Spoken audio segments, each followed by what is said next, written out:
سن 1959 کی بات ہے، میں راولپنڈی کی مال روڈ پر اپنے کسی خیال میں سر جھکائے چلا جا رہا تھا۔ ایوب خان مرحوم کے مارشل لاء کا پہلا سال تھا۔ یوں سمجھ لیں جیسے ابھی ابھی سیلاب آیا ہو اور اتنے جوش و خروش میں ہو جیسے راستے میں آنے والی تمام بستیاں بہا کر لے جائے گا۔ وہ مارشل لاء ایک دہشت تھی جو سارے ملک پر طاری کر دی گئی تھی۔ میں سروس سے ریٹائر ہو چکا تھا اور مارشل لاء والوں نے مجھے گھر سے بلا کر مارشل لاء ایڈمنسٹریٹر کے سیکیورٹی سٹاف میں رکھ لیا تھا۔ انہوں نے جب میری فرض شناسی اور صلاحیتیں دیکھیں تو ایک اونچا رتبہ دے دیا جسے خفیہ رکھا گیا۔ اس سلسلے میں یعنی اپنے فرائض کے سلسلے میں کئی بار میری ملاقات ایوب خان مرحوم کے ساتھ تنہائی میں ہوئی۔ وہ ایک الگ داستان ہے جو میں کبھی بھی نہیں سناؤں گا، لیکن اس میں بڑے بڑے ننھے خان لیڈر اور کچھ دیگر حضرات بے نقاب ہوتے ہیں۔ مجھے کسی کو بے نقاب کر کے نمبر بنانے کا کوئی شوق نہیں، اور یہ بات بھی ہے کہ مجھے اس آخری عمر میں کسی نامعلوم قاتل کی گولی سے مرنے میں کوئی دلچسپی نہیں۔ آپ اپنی دلچسپی راولپنڈی کی مال روڈ پر ہی رکھیں جہاں میں سر جھکائے چلا جا رہا تھا۔ ملک صاحب السلام علیکم، ایک آواز نے مجھے چونکا دیا۔ میں نے پہلے سر اٹھایا اور پھر رکا۔ میرے سامنے بڑے قیمتی پینٹ کوٹ میں ملبوس ایک آدمی کھڑا مسکرا رہا تھا۔ اس کا لباس، اس کی ٹائی اور اس کا چہرہ مہرہ بتاتا تھا کہ یہ شخص سرکاری افسر ہی ہو سکتا ہے۔ اس کی مسکراہٹ کے جواب میں مجھے بھی مسکرانا پڑا۔ معافی چاہتا ہوں، آپ کو راہ جاتے ہوئے روک لیا، اس خوش پوش اور خوش وضع شخص نے کہا۔ مجھے غلطی نہیں لگ سکتی، آپ ملک احمد یار خان صاحب ہیں؟ اس نے اپنا دایاں ہاتھ آگے کیا جو میں نے گرم جوشی سے اپنے ہاتھ میں لے لیا اور کہا کہ اس نے مجھے ٹھیک پہچانا ہے۔ یہ بھی کہا کہ میں اسے نہیں پہچان سکا۔ اس نے مشرقی پنجاب کے ایک بڑے قصبے کا نام لیا اور مجھے یاد دلایا کہ 14-15 سال پہلے میں اس قصبے کے تھانے کا SHO ہوا کرتا تھا۔ مجھے وہ قصبہ بھی یاد آ گیا، اور یہ تو میں بھول ہی نہیں سکتا تھا کہ میں وہاں SHO رہ چکا ہوں۔ سارے ہندوستان کے تھانوں کے انچارج سب انسپیکٹر ہوا کرتے تھے۔ کبھی یوں بھی ہوتا تھا کہ کسی بڑے تھانے کا انچارج خصوصی وجوہات کے پیش نظر کسی انسپیکٹر کو بنا دیا جاتا تھا۔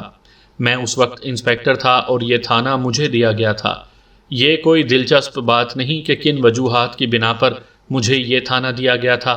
بہرحال کچھ وجوہات تھیں۔ بات سنانے والی یہ ہے کہ میں اس شخص کو پہچان نہ سکا۔ سروس میں ایسے ہزاروں لوگوں سے واسطہ پڑتا رہا ہے، ان سب کے چہرے یاد رکھنا ممکن نہیں۔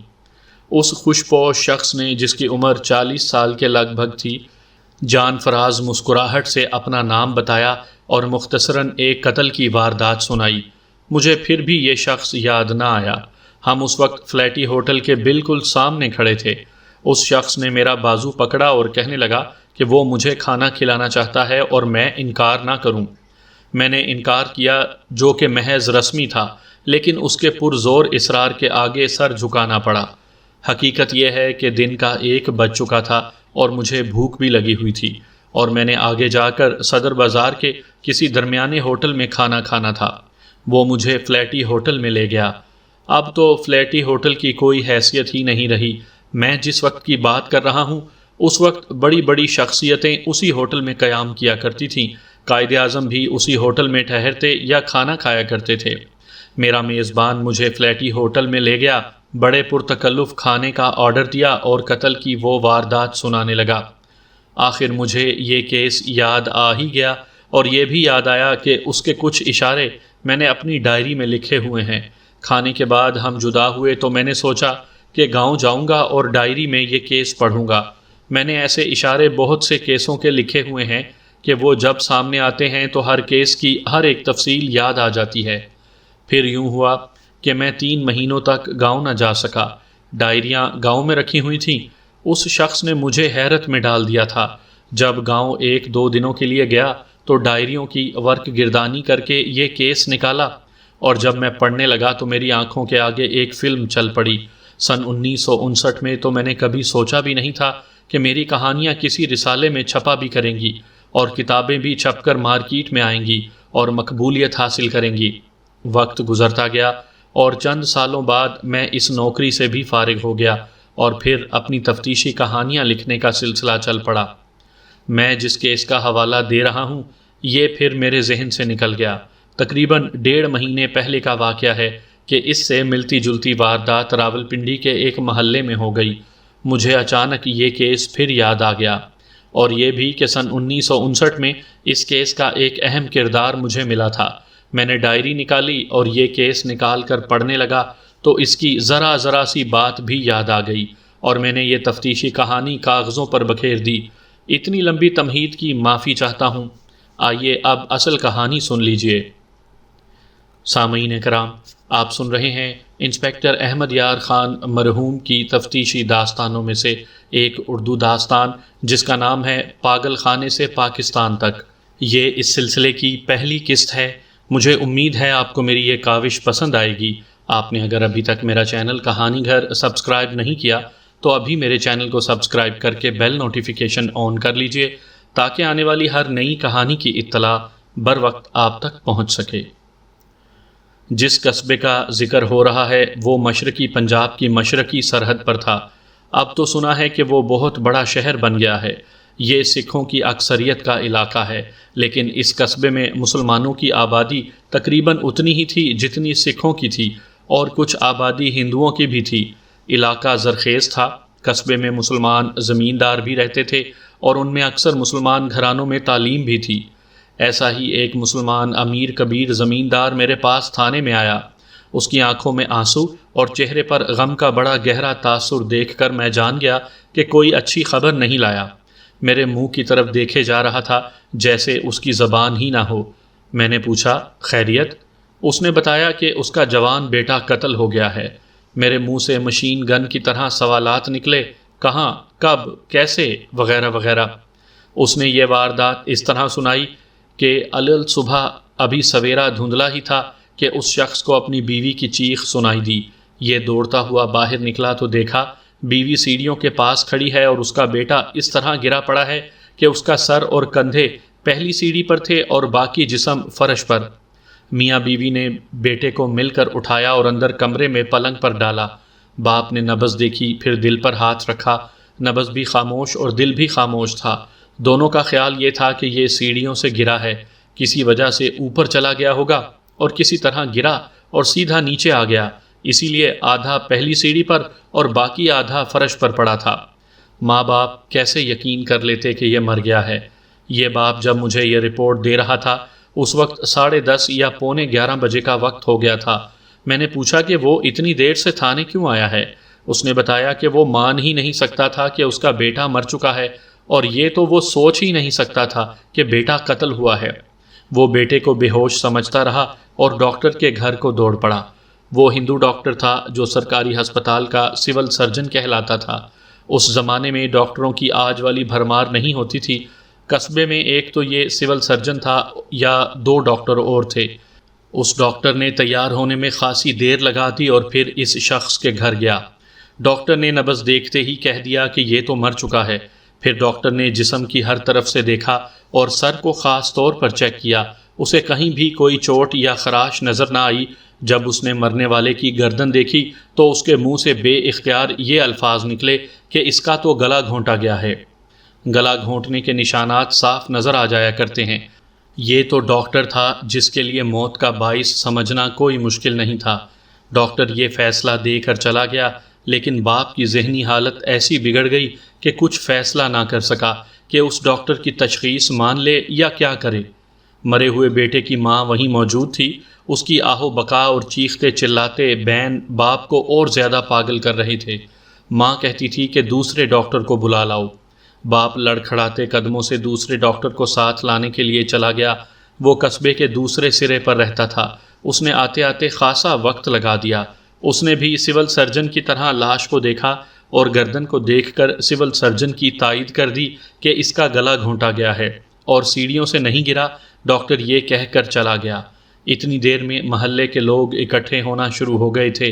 عورتیں صحن میں ہجوم کر کے آ گئیں، اور آدمی جو بھی آتا تھا وہ سب سے پہلے مقتول کو دیکھتا اور اپنی رائے دیتا تھا۔ اس طرح باپ کا وقت ضائع ہوتا رہا، اور عقل مند قسم کے 2-3 آدمیوں کے کہنے پر وہ تھانے آ گیا، اور اس وقت 10:30 بج چکے تھے۔ 2 ڈاکٹروں نے کہہ دیا تھا کہ یہ قتل کا کیس ہے اور اس کا گلا گھونٹا گیا ہے، اس لیے میں نے فوراً تسلیم کر لیا کہ یہ قتل کی واردات ہے۔ فوراً باپ کے نام سے FIR تحریر کروائی اور اپنے ضروری عملے کو ساتھ لے کر میں مقتول کے باپ کے ساتھ چل پڑا۔ راستے میں پوچھا کہ اس کی یا اس کے بیٹے کی کسی کے ساتھ دشمنی ہوگی۔ اس نے وثوق سے بتایا کہ کسی کے ساتھ کوئی دشمنی نہیں اور بیٹا تو بڑا ہی شریف لڑکا تھا۔ میں نے سوچا کہ ہر باپ اپنے بیٹے کو خواہ وہ مقتول ہو یا قاتل شریف ہی کہا کرتا ہے۔ یہ تو مجھے دوسروں سے اور اپنے ذرائع سے معلوم کرنا تھا کہ اس خونی ڈرامے میں کون شریف اور کون بدماش ہے۔ بہرحال میں راستے میں باپ سے ضروری باتیں پوچھتا گیا، لیکن اس کے منہ سے کام کی کوئی بات نہ نکلی۔ قصبے کی ایک کشادہ گلی میں اس کا کم و بیش ایک کنال میں پھیلا ہوا مکان تھا۔ ایسے مکانوں کو میں اکثر حویلی بتایا کرتا ہوں۔ اس کے اوپر بھی ایک منزل تھی۔ اس طرح یہ حویلی چوبارہ بن گیا تھا۔ آج کل کوٹھیوں کی باتیں ہوتی ہیں، اس دور میں تو آدمی کی حیثیت حویلی سے جانی پہچانی جاتی تھی۔ وہ بڑی ہی خوبصورت حویلی تھی جس سے اس شخص کی امیرانہ حیثیت کا اندازہ ہوتا تھا۔ وہ مجھے اندر لے گیا۔ میں نے جاتے ہی تمام عورتوں کو صحن سے ہٹا دیا اور کہا کہ کوئی باہر کا آدمی یا عورت قریب نہ رہے۔ صحن سے سیڑھیاں اوپر جاتی تھیں، ان سیڑھیوں میں موڑ نہیں تھا بلکہ بالکل سیدھی تھیں۔ انہوں نے لاش اٹھا کر اندر پلنگ پر ڈال دی تھی۔ میں نے یہ معلوم کرنے کے لیے کہ لاش کہاں اور کس طرح پڑی تھی، مقتول کے باپ سے کہا کہ وہ اس پوزیشن میں ہو کر مجھے دکھائے۔ باپ فوراً اس پوزیشن میں ہو گیا جو میں پہلے بیان کر چکا ہوں۔ پھر میں کمرے میں لاش کو دیکھنے گیا۔ سب سے پہلے گردن دیکھی جہاں نیلے نشان بتا رہے تھے کہ گلا گھونٹا گیا ہے۔ نشانات سے صاف پتہ چلتا تھا کہ گلا ہاتھ سے گھونٹا گیا ہے۔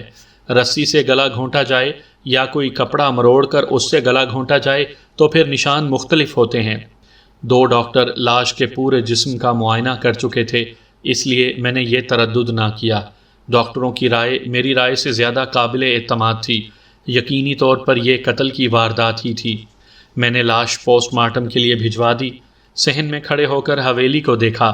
چاروں طرف کمرے ہی کمرے تھے، اس لیے یہ کہا ہی نہیں جا سکتا تھا کہ قاتل دیوار پھاند کر اندر آیا تھا۔ میں نے پوچھا کہ ڈیوڑی کا دروازہ بند تھا یا زنجیر اتری ہوئی تھی؟ باپ نے بتایا کہ جب وہ ڈاکٹر کو بلانے گھر سے نکلا تھا تو باہر والے دروازے کی اندرونی زنجیر چڑھی ہوئی تھی اور اس کے کھلنے کا تو امکان تھا ہی نہیں۔ میں نے خود ڈیوڑی میں جا کر دروازہ بند کیا، زنجیر چڑھائی، کواڑ اندر کو کھینچے تو یقین ہو گیا کہ باہر سے کسی بھی طریقے سے یہ زنجیر نہیں اتاری جا سکتی۔ اس سے یہ ظاہر ہوا کہ قاتل اوپر سے آیا تھا۔ میں پھر صحن میں چلا گیا اور مقتول کے باپ کی رہنمائی میں سیڑھیاں چڑھ کر اوپر گیا۔ پرانے محلوں کے مکانات آپس میں ملے ہوتے ہیں اور چھتوں سے آدمی ایک مکان سے دوسرے مکان تک بڑے آرام سے آ جا سکتا ہے۔ میں جب اوپر گیا تو اوپر 2 یا غالباً 3 کمروں کا چوبارہ دیکھا۔ آگے صحن کے طور پر کھلی چھت تھی۔ ایک کمرے کے دروازے میں 27-28 سال عمر کا ایک خوبرو جوان کھڑا تھا۔ یہ دیکھ کر ایک تھانے دار گھر میں آیا ہے، اس کے ساتھ گھر کا سربراہ بھی ہے، تو بھی اس آدمی نے کوئی ذرا سی بھی حرکت نہ کی، نہ اس کے چہرے پر کوئی تبدیلی آئی۔ وہ بالکل ہی لا تعلق کھڑا رہا۔ میں نے یہی سمجھنا تھا کہ اس گھر کا فرد نہیں، مہمان ہوگا یا ہو سکتا ہے کرایہ دار ہو، پھر بھی اسے کسی نہ کسی رد عمل کا اظہار کرنا چاہیے تھا۔ میں نے یہ بھی دیکھا کہ اس کا چہرہ بے تاثر تھا۔ میرا بڑا بیٹا ہے، مقتول کے باپ نے کہا، اوپر اپنی بیوی کے ساتھ رہتا ہے۔ میں یہ سن کر حیران رہ گیا کہ یہ مقتول کا بڑا بھائی ہے اور اس طرح لا تعلق ہو کر اوپر کھڑا ہے جیسے اسے کچھ خبر ہی نہیں کہ نیچے کیا قیامت آئی ہوئی ہے۔ وہ بچہ ہوتا تو میں بچہ ہی سمجھ کر اسے نظر انداز کر دیتا، لیکن وہ اتنا جوان تھا کہ اسے باپ کا ایک بازو سمجھنا غلط نہ تھا۔ میں نے اپنے اخلاق کے مطابق اس سے ہاتھ ملانے کو ہاتھ آگے کیا۔ میرے اور اس کے درمیان 2 قدموں کا ہی فاصلہ تھا۔ اس نے اپنا ہاتھ آگے کرنے کے بجائے میرے ہاتھ کو یوں حیرت سے دیکھا جیسے میں اسے کچھ دے رہا ہوں یا اس سے کچھ لینا چاہتا ہوں۔ سلام کر انسپکٹر صاحب کو، باپ نے اسے ذرا ڈانٹ کر کہا۔ آگے بڑھ کر ہاتھ ملا۔ اس نے ہاتھ آگے تو کر دیا لیکن عجیب پاگلانہ انداز سے ہنسا اور میں نے اس کا ہاتھ اپنے ہاتھ میں لے لیا۔ اس کا ہاتھ بے جان تھا۔ میں نے اس کا ہاتھ دانستہ زور سے دبایا۔ وہ یک لخت سنجیدہ ہو گیا اور جب میں نے اس کا ہاتھ چھوڑا تو وہ پھر ہنسا اور پھر یک لخت اس کے چہرے پر سنجیدگی آ گئی۔ میں آگے بڑھ گیا۔ میری قسمت دیکھیں، باپ نے بڑی ہی مغموم آواز سے کہا، بڑا بیٹا ذہنی طور پر معذور ہے اور اس سے چھوٹا قتل ہو گیا ہے۔ یہ تو میں سمجھ ہی گیا تھا کہ یہ جوان دماغی طور پر معذور ہے۔ ایسے آدمی کو جھلا کہا کرتے ہیں اور بعض لوگ کملا بھی کہتے ہیں، لیکن شریفانہ اور باعزت الفاظ میں ذہنی مریض کہا جاتا ہے۔ میں نے باپ سے یہ نہ پوچھا کہ یہ اس کا پیدائشی نقص ہے یا کسی اور وجہ سے بعد میں پیدا ہوا تھا۔ اس وقت میرے ذہن پر یہ سوال آسیب کی طرح طاری تھا کہ قاتل آیا کس طرف سے تھا۔ میرے سامنے کھلی چھتیں تھیں۔ میں نے ایک طرف والی فصیل جا کر دیکھی۔ اس طرف ایک گلی تھی اور چھت اتنی اونچی کہ ادھر سے کسی کے اوپر آنے کا امکان نہیں تھا۔ حویلی کی چھت پچھواڑے والے مکان کی چھتوں سے ملتی تھی اور ان کے درمیان اونچی فصیل تھی جو کم و بیش 6 فٹ اونچی تھی۔ ایک جوان آدمی اسے پھاند سکتا تھا۔ درمیان میں سوراخ چھوڑے ہوئے تھے جیسے عام طور پر فصیلوں میں ہوتے ہیں۔ کسی بھی سوراخ میں قدم جما کر اوپر چڑھا جا سکتا تھا۔ میں اسی طرح فصیل پر چڑھا۔ اوپر گرد تھی اور 2-3 جگہوں پر ایسے رگڑ کے نشانات تھے جو صاف ظاہر کرتے تھے کہ اس کے اوپر سے کوئی آیا بھی ہے اور گیا بھی ہے۔ وہیں سے آگے کو دیکھا، 4-5 گھروں کی چھتیں آپس میں ملی ہوئی تھیں اور 2 جگہوں پر فصیلیں تھیں جو زیادہ اونچی نہیں تھیں۔ میں آگے تو نہ گیا، لیکن یہ میرے دماغ میں آئی کہ کسی بھی گھر کی طرف سے کوئی آدمی اوپر آ سکتا ہے۔ واردات والی حویلی کی چھت کچی یعنی لپائی والی نہیں تھی بلکہ اینٹوں کا فرش تھا۔ اس پر کسی کھرے کا ملنا ناممکن تھا۔ میں یہ سوچ رہا تھا کہ مقتول رات اپنے کمرے سے باہر کیوں نکلا اور وہ سیڑھیوں پر کیوں قتل ہوا۔ ایک خیال یہ آیا کہ کوئی چور نیچے اترا ہوگا اور مقتول پیشاب کے لیے اٹھا اور چور کے ساتھ اس کا آمنا سامنا ہو گیا۔ چور نے اپنے بچاؤ کے لیے مقتول کی گردن دونوں ہاتھوں میں پکڑی اور اسے پھینک کر پھر سیڑھیاں چڑھ گیا۔ چور کا ارادہ قتل کا نہیں ہوگا۔ اس کے ساتھ ہی یہ خیال بھی آ گیا کہ اتنے بڑے اور اتنے امیر گھر میں کوئی چور اکیلا نہیں آیا کرتا۔ اس دور میں عموماً یوں ہوتا تھا کہ ڈاکہ پڑتا تھا اور ڈاکوؤں کی رہنمائی کوئی گھر بھیدی کرتا تھا۔ البتہ ایک خیال اور آ گیا۔ میں نے ڈیوڑی میں ایک چھترا بندھا دیکھا تھا۔ 15-16 دنوں بعد بقرعید تھی۔ یہ چھترا یقیناً قربانی کے لیے پالا جا رہا تھا۔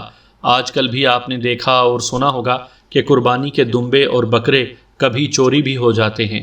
مجھے شک یہ ہوا کہ کوئی چور چھترا کھولنے اوپر سے آیا اور یہ کہ چھترا کھول کر ڈیوڑی کے دروازے سے نکل جائے گا، لیکن مقتول سے آمنا سامنا ہو گیا اور اس طرح چوری کی معمولی سی واردات قتل کی واردات بن گئی۔ یہاں میں تھوڑی سی وضاحت پیش کروں گا۔ یہ جو میں نے کہا ہے کہ چوری کی معمولی واردات، اس کا مطلب یہ نہ لیں کہ معمولی سی چوریاں کرنے والا واردات یا کسی کمرے میں گھس کر کوئی ٹرنک یا کوئی قیمتی چیز اٹھا لائے گا۔ معمولی واردات یا یوں واردات کیا کرتا تھا کہ کسی بڑے گھر میں کسی طرح رات کو چلا گیا اور صحن میں رسی پر لٹکے ہوئے 2-4 کپڑے دیکھے تو وہی اٹھا لایا، یا پھر باورچی خانہ کھلا ملا تو وہاں سے 1-2 دیگچے ہی اٹھا لے گیا اور اگلے روز بیچ کر چند روپے کما لیے۔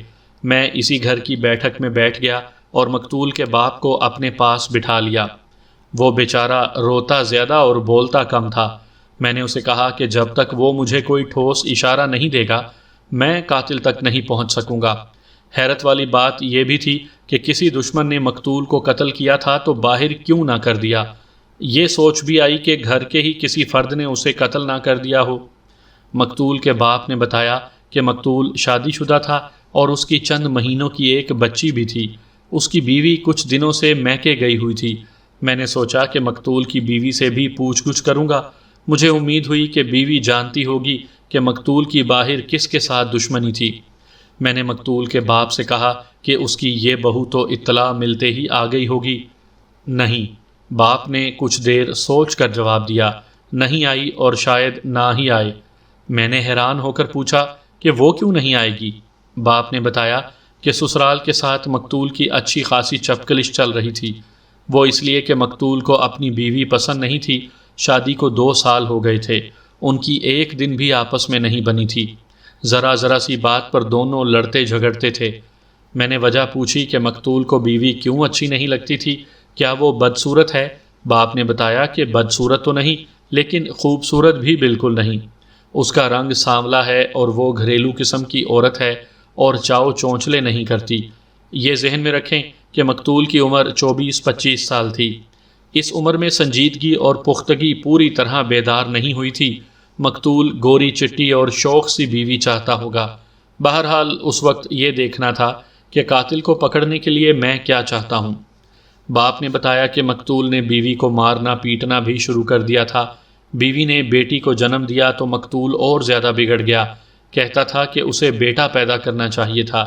اس حقیقت کو تو وہ تسلیم ہی نہیں کرتا تھا کہ یہ تو اللہ کی دین ہے، بیٹی دے یا بیٹا۔ باپ نے لمبی چوڑی تفصیلات نہ سنائی، لیکن میں سارا فطور سمجھ گیا۔ مقتول نے طلاق تک نوبت پہنچا دی تھی، لیکن باپ راستے میں حائل تھا۔ میں اس فتنہ اور فساد کو اپنے زاویے سے دیکھ رہا تھا۔ میں نے پوچھا کہ مقتول کے سسر یا بھائیوں نے کبھی کوئی دھمکی دی تھی یا ان کا رویہ اور رد عمل کیا تھا؟ باپ نے جواب دیا کہ مقتول کا سسر تو گلے شکوے کرتا اور مقتول کا باپ اسے راضی کر لیتا تھا، لیکن مقتول کے 2 سالے تھے جو دھمکیوں کی زبان میں بات کرتے تھے۔ میری ایک بات ذہن میں رکھ چودھری، میں نے کہا، میں قتل کی تفتیش کر رہا ہوں۔ مجھے یہ بتاؤ کہ میاں بیوی کے درمیان جو چپکلش تھی اور سسرال کا جو رویہ تھا، کیا یہ قتل تک پہنچ سکتا تھا؟ کیا یہ معاملہ اتنا سنگین ہو گیا تھا؟ اس کا فیصلہ تو آپ ہی کر سکتے ہیں، باپ نے کہا۔ میں آپ کو حالات بتا رہا ہوں۔ میری بہو کا بڑا بھائی خود بھی غنڈہ ہے اور غنڈے ہی اس کے دوست ہیں۔ وہ کہتا پھرتا ہے کہ طلاق دے کر تو دیکھیں، اس شخص کو قبر میں اتار دوں گا۔ میں نے مقتول کے اس سالے کا نام پوچھا۔ باپ نے نام بتایا تو مجھے کچھ اطمینان ہوا، کیونکہ اس شخص کو میں نہایت اچھی طرح جانتا تھا۔ اچھی خاصی سلام دعا بھی تھی۔ اس کا اصل نام تو کچھ اور تھا، میں اسے رضا کہوں گا۔ اس کے ذریعے میں اس خاندان کی حیثیت وغیرہ سے بھی واقف تھا۔ یہ بھی مسلمانوں میں ایک امیر زمیندار خاندان تھا۔ رضا کا باپ اور چھوٹا بھائی کپڑے کا ہول سیل کاروبار کرتے تھے اور رضا زمینوں کی دیکھ بھال اور مزارعین کی نگرانی کرتا تھا۔ رضا جس قسم کا غنڈہ تھا وہ میں بیان کرتا ہوں۔ ایک تو گھٹیا قسم کے جرائم پیشہ آدمی ہوتے ہیں جنہیں ہم غنڈہ اور بدماش کہتے ہیں، لیکن ایک قسم معزز غنڈوں کی ہوتی ہے۔ ایسی قسم آج کل زیادہ دیکھنے میں آتی ہے۔ یہ حیثیت والے لوگ ہوتے ہیں، اسمبلیوں کے ممبر بھی بن جاتے ہیں اور ان کا میل جول اونچے لوگوں کے ساتھ ہوتا ہے۔ اصل میں وہ غنڈے ہوتے ہیں، جس طرح آج کل قبضہ گروپ مشہور ہے اور غنڈہ گردی کے ذریعے کسی کو دھمکانا، اپنا کام نکلوانا ایک رواج بن گیا ہے، اور کاروبار بھی۔ رضا ایسا ہی معزز قسم کا غنڈہ تھا، جس کے ہاتھ میں کئی غنڈے اور بدماش تھے۔ پولیس والے اسے عزت کی نظر سے دیکھتے تھے۔ رضا قتل کی واردات کر بھی سکتا تھا اور کروا بھی سکتا تھا، لیکن مجھے یہ دیکھنا تھا کہ معاملہ کیا اتنا سنگین ہو گیا تھا کہ اس کا علاج قتل ہی ہوتا یا انتقام قتل کر کے ہی لیا جاتا۔ یہ تو میں نے مخبروں سے معلوم کر ہی لینا تھا۔ کسی بھی مخبر نے یقینی طور پر یہ تو کہنا ہی نہیں تھا کہ یہ قتل رضا نے کیا یا کروایا ہے۔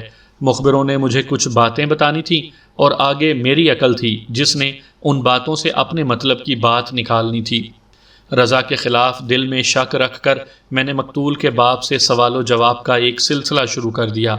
میں بال کی کھال اتارنے کی کوشش میں تھا، یعنی میں بہت ہی باریک اور بظاہر نہایت معمولی باتیں بھی پوچھ رہا تھا، مگر میں نے صاف طور پر محسوس کیا کہ مقتول کا باپ ہر بات کا جواب نہیں دے سکتا، دینا نہیں چاہتا، یا شاید یہ صدمے کا اثر تھا کہ وہ پوری طرح تعاون نہیں کر رہا تھا۔ میں نے مناسب سمجھا کہ اسے اس صدمے کی حالت میں مزید پریشان نہ کروں۔ میں نے اسے پوچھا کہ اس کے مقتول بیٹے کے سسرال کہاں کے رہنے والے ہیں۔ اس نے جو جواب دیا اس سے میرا ذہن کچھ اور روشن ہو گیا۔ مقتول کے سسرال اسی محلے میں رہتے تھے، پہلو والی گلی میں، اس حویلی سے چوتھا یا غالباً تیسرا گھر تھا۔ مجھے فوراً خیال آیا کہ حویلی کے پچھواڑے دور تک جتنے مکان ہیں ان کی چھتیں حویلی کی چھت سے ملی ہوئی ہیں۔ میں اسی وقت اٹھ کھڑا ہوا اور باپ سے کہا کہ چلو پھر اوپر چلتے ہیں۔ میں باپ کو ساتھ لے کر اوپر چھت پر چلا گیا اور اب کرسی قریب رکھوا کر میں فصیل پر چڑھا اور مقتول کے باپ کو بھی اوپر چڑھایا، اور پھر ہم دونوں پچھواڑے والے مکان کی چھت پر اتر گئے۔ وہاں سے اگلی چھتوں پر گئے۔ آگے ایک اور فصیل آئی جو زیادہ اونچی نہیں تھی۔ وہاں سے باپ نے میرے کہنے پر مقتول کے سسرال کا گھر دکھایا۔ میں وہاں سے واپس آ گیا۔ اب میں اس سوچ میں الجھ گیا کہ رضا بڑی آسانی سے چھتوں پر چلتا مقتول کے گھر اتر سکتا تھا۔ سیڑھیوں کا دروازہ کھلا رکھا جاتا تھا کیونکہ مقتول کا بڑا بھائی بیوی کے ساتھ اوپر والی منزل میں رہتا تھا۔ میرے ذہن میں جرم کا نقشہ یہ بنا کہ رضا اوپر سے مقتول کے پاس آیا ہوگا اور کمرے میں بیٹھ کر ان کے درمیان کچھ باتیں ہوئی ہوں گی۔ رضا قتل کی نیت سے آیا ہوتا تو مقتول کو کمرے میں ہی گلا دبا کر مار سکتا تھا، لیکن ان میں کچھ تلخ کلامی ہوئی ہوگی اور رضا غصے میں اٹھ کر نکلا، اور جب سیڑھیاں چڑھنے لگا تو مقتول نے کوئی ایسی بات کہہ دی ہوگی جس نے رضا کو مشتعل کر دیا، اور اس نے مقتول کا گلا گھونٹا اور وہیں پھینک کر دبے پاؤں اوپر چلا گیا اور اپنے گھر جا پہنچا۔ میں نے مقتول کے باپ سے پوچھا کہ رضا شام کے بعد مقتول کے پاس آیا تھا؟ باپ نے کہا کہ اسے معلوم نہیں، شاید نہیں آیا۔ میں نے کچھ اور باتیں پوچھیں تو دیکھا کہ باپ گول مول سی باتیں کرنے لگا تھا۔ میں نے اسے اٹھا دیا اور کہا کہ اپنی بیوی کو میرے پاس بھیج دے۔